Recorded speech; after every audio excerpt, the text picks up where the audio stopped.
আজকে আমরা দেখাবো NAFFCO 1250 GPM electric fire pump কন্ট্রোলারের প্রেসার কিভাবে কমাতে হয় এবং বাড়াতে হয়।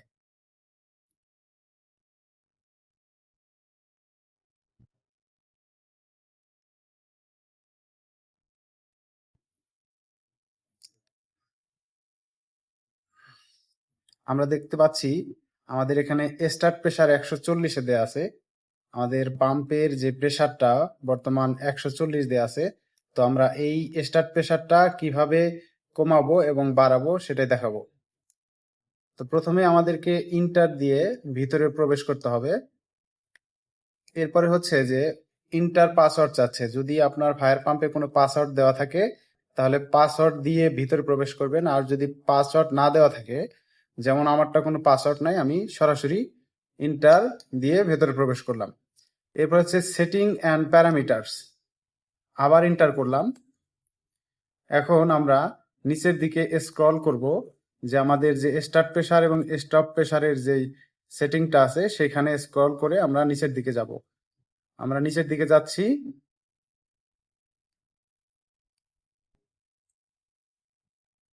হ্যাঁ, এখন দেখেন যে আমাদের মোটর স্টার্ট প্রেসার যেটা আছে সেটা কিন্তু সেই জায়গায় কিন্তু আমরা চলে এসেছি। তো আমরা দেখেছিলাম যে যে আমাদের 140 পিএসআই কিন্তু আমাদের স্টার্ট প্রেসার আছে।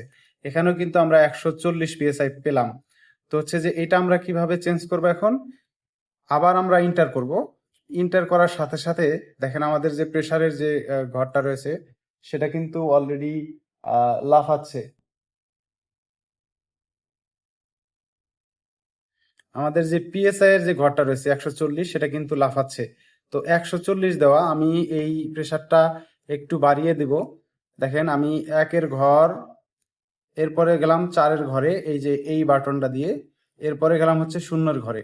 তাহলে আমি এই প্রেসারটাকে 145 করে আপনাদেরকে দেখাচ্ছি। 1, 2, 3, 4, 5।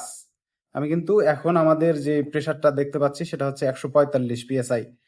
এটা আমাদের মোটর 145 পিএসআই যখন হবে তখন হচ্ছে যে এটা রান হবে। তাহলে এটা এখন করার জন্য আমি কনফার্ম করার জন্য ইন্টার চাপ দিলাম। চাপ দেওয়ার পরে দেখেন যে লাফালাফি যেটা করছিল সেটা কিন্তু এখন বন্ধ হয়ে গেছে। তো আমরা এখন আমাদের প্রেসারটা সেট হয়ে গেছে। আমরা এখন ইরেজ করে বের হয়ে যাব। দেখেন আমাদের আগে ছিল কত, 140, স্টার্ট প্রেসার ছিল 140, এখন কিন্তু 145-এ চলে আসছে। তো আপনি আপনার ফায়ার পাম্পের প্রেসারটা এইভাবেও চেঞ্জ করতে পারবেন। ধন্যবাদ।